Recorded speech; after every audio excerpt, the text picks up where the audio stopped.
Saat ini kita berada di surah Ali Imran 149.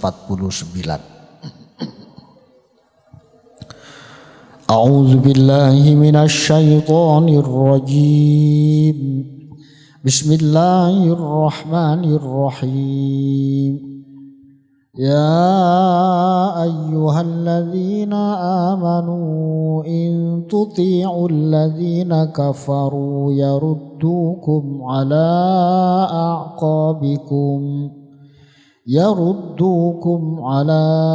a'qabikum fatanqalibu khasirin. Balillahu maulakum wa huwa khairun nasirin. Sanulqi fi qulubil ladzina kafaru ar-ru'ba bima asyraku billahi ma lam yunazzil bihi sultana wa ma'wahumun nar wa bi'sa mathwaz zalimin. وَلَقَدْ صَدَقَكُمُ اللَّهُ وَعْدَهُ إِذْ تَحُسُّونَهُم بِإِذْنِهِ حَتَّى إِذَا فَشِلْتُمْ وَتَنَازَعْتُمْ فِي الْأَمْرِ وَعَصَيْتُمْ مِنْ بَعْدِ مَا أَرَاكُمْ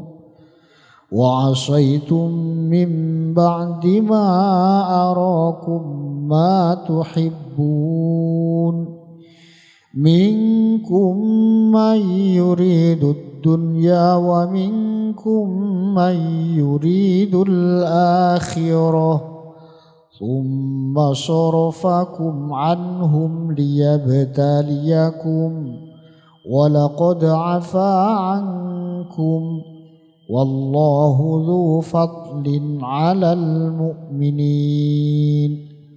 Shadaqallahul azim. Masih berkaitan dengan peristiwa perang Uhud yang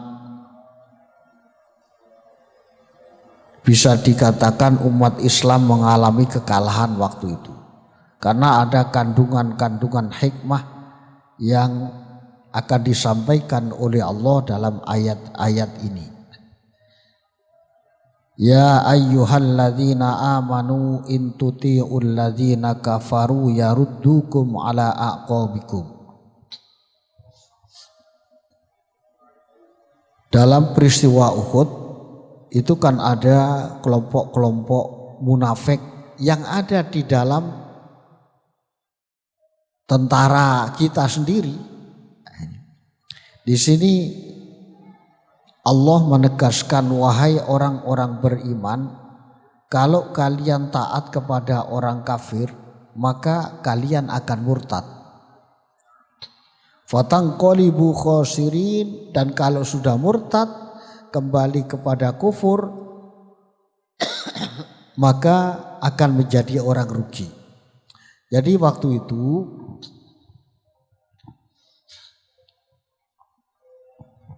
dalam kondisi seperti itu ya, kekalahan, informasi dari kalangan orang-orang munafik membuat berita, wah ini kita menjadi ragu, masa Muhammad itu betul-betul nabi, apa betul-betul rasul? Mestinya kalau Muhammad itu nabi dan rasul, kita maka tidak akan pernah mengalami kekalahan ketika berperang bersama beliau. Nah, ini jadi hal yang sangat mendasar, yang yang menjadi ujian. Jadi hal yang sangat mendasar ini.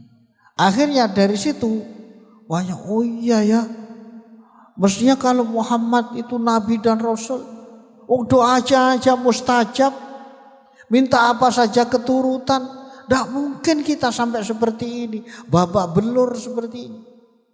Padahal waktu itu juga karena tidak taat dan tidak manut pada Rasul. Jadi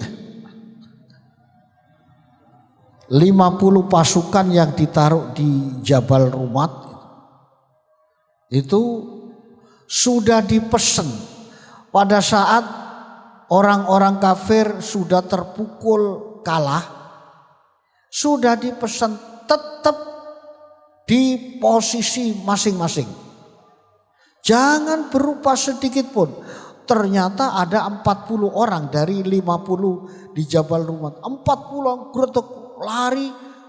Ghanimah, ghanimah, harta rampasan, harta rampasan. Jadi itu. Dan Nabi sudah manggil. Jangan turun. Sudah bukan tanpa diingatkan. Sudah diingatkan oleh Rasul. Aku utusan Allah yang membimbing kalian. Jangan turun, tapi terus saja. Sehingga di atas Jabal Rumat itu hanya tinggal 10 orang pasukan panah ini. Tiba-tiba orang kafir melingkar gunung, naik ke Jabal Rumat.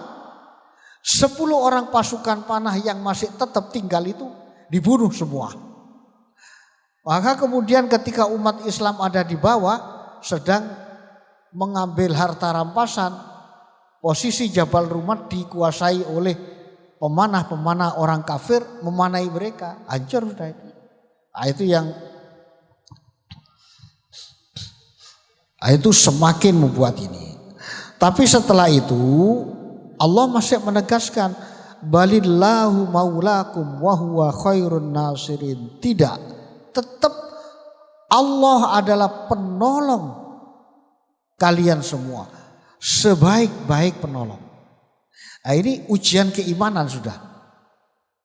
Masa ya?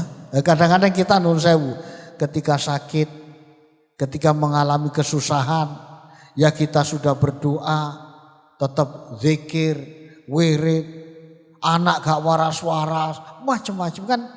Ini betul-betul jangan sampai meragukan pertolongan Allah.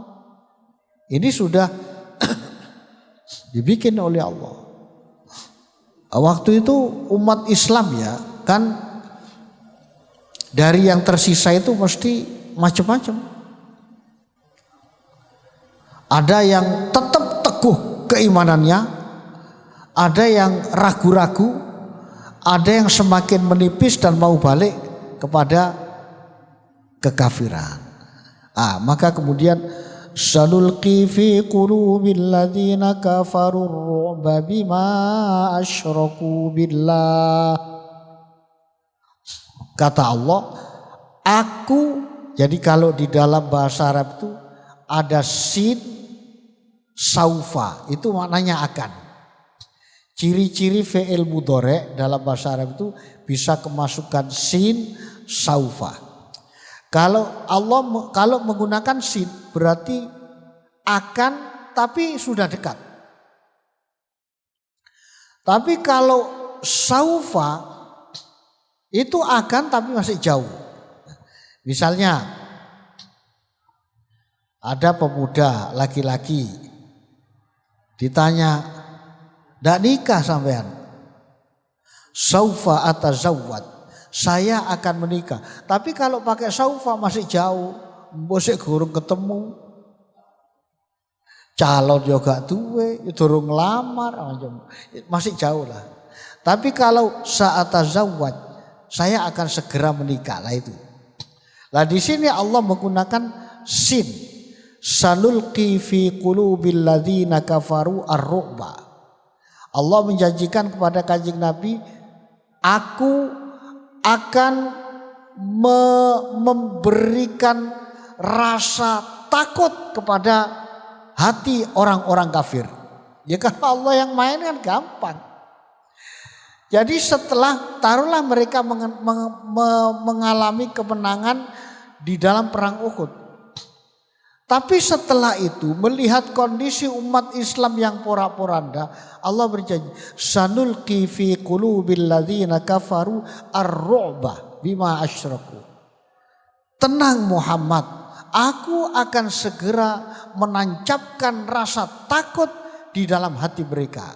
Maka Allah memberikan rasa takut di kalangan hati orang kafir Sehingga mereka tidak berani melanjutkan menyerang Madinah. Wah ini kan jadi ini kita harus punya keyakinan betul kepada Allah Subhanahu wa taala. Jadi tawakal kita, tingkat keimanan, kepasrahan kita kepada Allah kalau semakin kuat, maka Allah akan memberikan ketenangan. Tapi kalau kita menentang Allah, semakin dikasih gelisah, rasa takut, pesimis. Ya waktu itu bayangkan, mestinya kalau ukuran pikiran, menang. Umat Islam banyak terluka, banyak terbunuh. Kita teruskan, mestinya kan tinggal meneruskan untuk menyerang Madinah. Tapi Allah memberikan ar-ru'bah.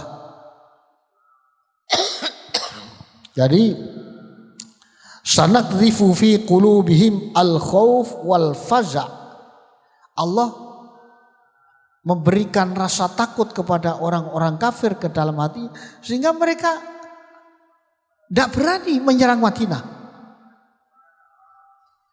Jadi yang namanya hati ya, ketika diberikan ketakutan ya olah hati ini, urusan olah hati.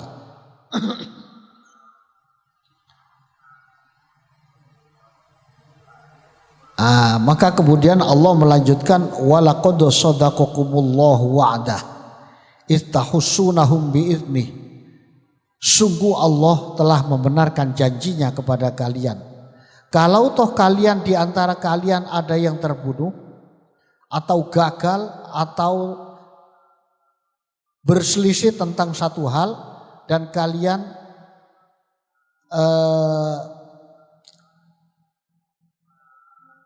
melakukan pelanggaran setelah melihat adanya ghanimah, terus yang kalian senangi, tapi setelah itu kalian melakukan pelanggaran karena gak taat pada Rasulullah, maka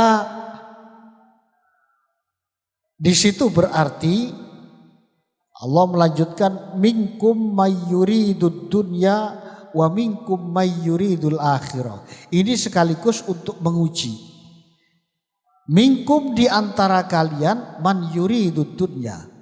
Ada yang menginginkan dalam peperangan itu menginginkan dunia. Sudah ditahan oleh Rasul, jangan turun. Masih lari saja ke sana. Wa minkum mayyuridul akhirah, dan di antara kalian ada yang betul-betul menghendaki akhirat. Jadi ini sekaligus hikmah dalam kehidupan. Tidak ada orang beriman yang tidak diuji, itu tidak ada. Mesti kita dihadapkan pada ujian-ujian, tergantung sejauh mana kita tetap menguatkan dan mempertahankan keimanan. Ya kalau kita itu sedang mulus-mulus saja ya wajar. Tapi kan kadang-kadang kita itu butuh ujian. Semakin naik status sosial, semakin naik, juga semakin banyak ujian-ujiannya. Semakin besar ujian-ujiannya. Itu ketika banyak ujian seperti itu, kita termasuk man yuridud dunya yang menghendaki keduniaan atau yuridil akhirah. Makanya kita perlu seimbangkan orientasi dunia dan orientasi akhirat ini. Lah, ini Allah sudah mentakdirkan terjadinya perang Uhud dengan berbagai macam kondisi seperti itu. Ini semua adalah ibrah bagi orang mukmin pada masa berikutnya. Ini pelajaran bagi kita semua. Pelajaran penting bagi kita semua.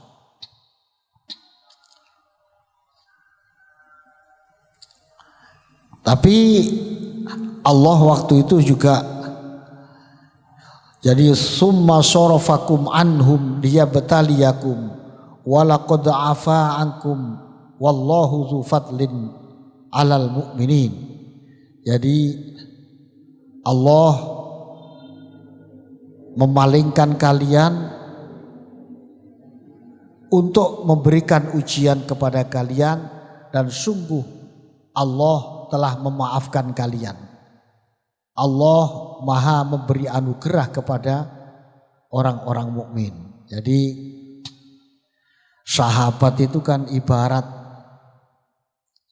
dalam sebuah perwayangan, itu memang skenario yang dibikin oleh Allah dalam rangka untuk menjadi pelajaran bagi umat-umat berikutnya. Jadi itu skenario, kemudian ya diampuni, dimaafkan oleh Allah.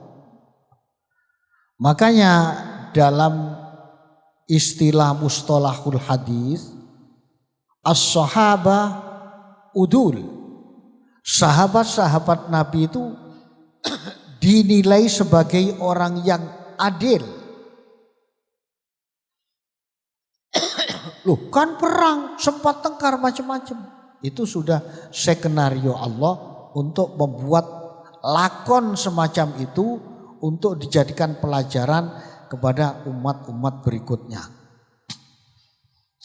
Itu untuk menjadi pelajaran bagi umat-umat berikutnya.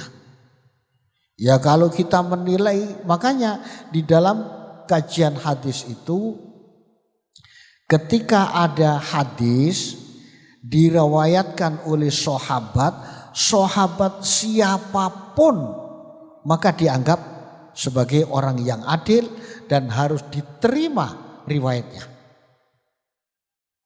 Sebab kalau enggak, bangunan keilmuan Islam ya hancur. Nah, sekarang yang diserang oleh kelompok-kelompok tertentu pengen merubah bangunan ini supaya tidak semua sahabat dianggap adil. Dalam akidah Ahlus Sunnah wal Jamaah, sahabat siapapun dinilai adil. Wah, tidak perlu melihat misalnya bagaimana perang Aisyah dengan Ali, Aisyah dan Muawiyah, Ali dan macam-macam. Nah, tapi tetap kita semua sahabat Nabi adil. Istus'iduna wa la talmuna ala ahadin war rasulu yad'ukum fi ukhrakum fa'athabakum ghamman bi ghammin likay la tahzanu ala ma fatakum wa la ma asabakum wallahu khabirum bima ta'malun. Kemudian ini summa anzala alaikum min ba'dil ghammi amanatan nu'asa yaghsha ta'ifatan minkum wa ta'ifatun qad ahammathum anfusuhum. Setelah dalam kondisi susah, banyak korban, banyak luka, banyak terbunuh dari kalangan umat Islam, ini masih belum selesai. Karena memang musuh itu tidak langsung menyerang Madinah, tapi mereka belum pulang. Lah, bayangkan orang-orang yang sudah lemah seperti ini mau diapakan? Masa mau diajak perang lagi? Maka Allah menurunkan tsumma anzala alaikum min ba'dil ghammi amanatan nu'asah. Orang-orang yang teguh keimanannya, tawakalnya kepada Allah, pun terserah panjenengan Gusti mau diapakan kami. Jadi yang kuat keimanannya, Allah berikan rasa ngantuk. Ada Abu Talha itu mengatakan, saya diserang ngantuk dalam rangka supaya apa? Bisa istirahat. Setelah ngantuk tertidur, hilang rasa takut, rasa macam-macam hilang. Lah itulah Allah membuat seperti itu kepada pasukan Uhud waktu itu. Abu Talha itu kan memegang pedang sampai terjatuh. Saya ambil lagi, terjatuh lagi berkali-kali sampai kemudian terlelap tanpa terasa.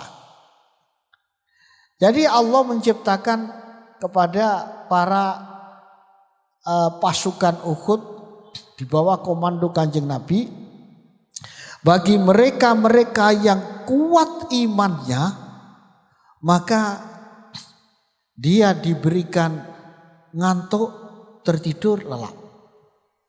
Tapi bagi mereka yang ragu-ragu, tidak bisa tidur.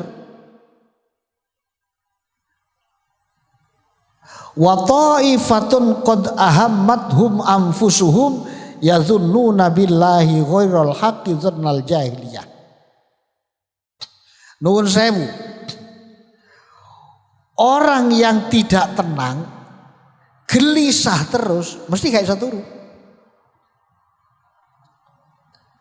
Kadang-kadang delok kanca, "Poh, sampean ci enak iya. Ono kancane ngobrol turu." Itu berarti menandakan salah satu ciri di dalam hatinya ada kedamaian juga. Ada kedamaian. Bagaimana supaya muncul kedamaian di dalam diri kita? Tingkatkan tingkat keimanan, ketakwaan kita kepada Allah Subhanahu wa taala. Pasrah kepada Allah itu betul-betul tinggi. Kita itu kadang-kadang, ya Allah, waktu gak punya uang, kemudian kita harus mengeluarkan uang, pun Gusti saya tidak tahu, dagang rugi terus macam-macam. Jadi dikuatkan cantolan hati kita kepada Allah Subhanahu wa taala. Akhirnya kita tenang. Nah, itulah gambaran yang dicontohkan oleh Allah kepada sahabat Uhud.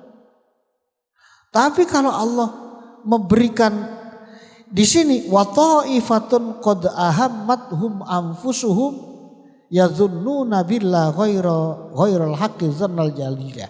Orang-orang yang ragu terhadap kebesaran Allah, kekuatan Allah, gelisah, tidak bisa istirahat, padahal habis perang Uhud kalah, capek, gelisah, tidak bisa istirahat. Karena apa? Di dalam hatinya masih dia menduga-duga kepada Allah, masih ragu terhadap pertolongan Allah. Apa yang disampaikan Kanjeng Nabi, dia masih ragu. Akhirnya tidak bisa tidur. Tapi bagi kelompok yang imannya kuat, ya Allah, terlelap. Setelah terlelap, rasa takut hilang, pegelinu macam-macam hilang, bergas lagi. Maka itu kemudian diperintahkan oleh Rasulullah, kita akan berangkat ke ke Hamratul Asad. Berangkat ke sana tetap dengan strategi pakai psikologi, jadi siwarnya, jadi bukan perang fisik tapi perang saraf yang dipakai strateginya oleh Rasul dengan menyalakan obor banyak dan sebagainya, melihat umat Islam ini hebat ya. Sudah terpukul seperti itu, banyak korban, tentaranya sedikit, luka-luka, bahkan nabinya sempat diisukan meninggal dunia. Masih kuat. Akhirnya karena orang-orang kafir juga sudah hatinya diberikan ar-ruba, rasa takut oleh Allah, semakin takut, lari terbirit-birit kembali ke Mekah lagi. Itulah. Jadi kalau Allah mau menolong dalam kondisi apapun gitu. Sama dengan begini. Pada saat Nabiullah Yunus meloncat dari kapal kemudian ditangkap oleh ikan besar. Kalau bayangan manusia, siapa yang bisa tenang hidup seperti ini? Tidak akan ketenangan. Tapi Allah memberikan ketenangan kepada hatinya Nabi Yunus, tenang hidup di situ. Sebab orang kalau gak tenang gak bisa berpikir, gak bisa apa-apa. Kadang-kadang orang ada hanya khawatir toh, kesusu, gopo macam-macam. Tenangkan dirimu. Makanya sahabat-sahabat dulu ketika menghadapi apa-apa, ketika gak tenang, diajarkan oleh Rasul, tempelkan kakimu ke tanah langsung. Kalau sekarang ya bukan ke karpetnya, ke keramiknya. Masih belum selesai ambil wudhu. Belum selesai sholat 2 rakaat memohon kepada Allah. Jadi artinya untuk menjaga ketenangan, keselarasan macam-macam, kita perlu menggantungkan hati kita kepada Allah lebih kuat lagi. Nah ini yang apalagi zaman sekarang, Masya Allah. Orang, mohon maaf, ada beberapa kasus main judi online. Awalnya dia ya kalah, terus menang, kalah menang. Melek bengi gak turu-turu. Sampai akhirnya suatu ketika ludes uangnya, spot jantung. Pagi meninggal. Itu. Tapi hal seperti ini kan sudah dilarang oleh Allah. Jangan judi. Itu rijsum min amali syaitan fajtanibu. Perbuatan keji, perbuatan setan. Jangan diikuti, hindari. Tapi orang sekarang, orang modern kan gini. Aduh, golek duit, model kerja, kuli bangunan ngene, model ngene, gak oleh akeh, macam-macam. Kan banyak orang mengubah jalan pintas ke judi online. Jadi apa yang sudah diaturkan oleh Allah dan Rasulullah, ini benar. Begitu menang, jelek, kalah, jutaan bahkan miliaran. Jantungnya yang tidak kuat menerima kondisi itu, mati saya. Ini kan eman-eman. Enak. Makanya semakin modern ini kita semakin dihadapkan pada tantangan zaman dan semakin dihadapkan sejauh mana kita semakin ibadah kepada Allah, semakin menggantungkan diri kita kepada Allah Subhanahu wa taala. Jadi masih di sini masih Allah. Jadi orang-orang itu mengatakan yaquluna hal lana minal amri min syai' qul innal amra kullahu lillah. Ini untuk menegaskan, katakan Muhammad, innal amra kullahu lillah. Seluruh urusan ini di dalam kendali Allah. Yukhfuna fi anfusihim ma la yubduna lak. Kamu masih merahasiakan informasi, keyakinan di dalam hati, semua ketahuan. Yaquluna law kana lana minal amri syai'um ma qutilna hauna. Sebagian mereka mengatakan seandainya kita tidak perang Uhud seperti ini, tidak begitu, kan kita tidak akan terbunuh seperti ini. Kita kan, maka katakan Muhammad, qul law kuntum fi buyutikum labarazal ladzina kutiba alaihimul qatlu ila madajim waliyabtaliyallahu ma fi sudurikum waliyumahhisa ma fi qulubikum wallahu alimun bidzatis sudur. Katakan Muhammad, jangan menyesali perang Uhud. Kan gini, kalau saya tidak ikut kan mestinya gak sampai terbunuh teman-teman kita tadi itu.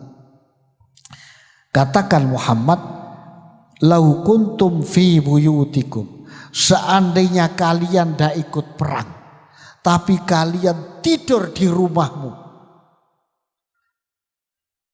Labarazal ladzina kutiba alaihimul qatlu ila madajim.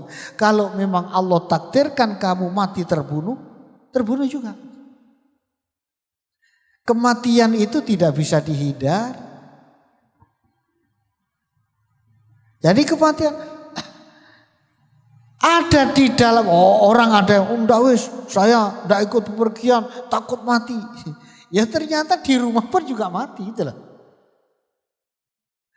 Ini jadi informasi-informasi ini diharapkan mampu membangkitkan, menguatkan bahwasanya kita itu di dalam kendali Allah, diawasi oleh Allah, harus taat kepada Allah, manut kepada Allah. Wong kita yang menciptakan juga Allah. Inna lillah wa inna ilaihi rajiun. Kita semua milik Allah dan akan kembali kepada Allah. Nah, ini memang betul-betul ujian keimanan yang yang harus kita hadap.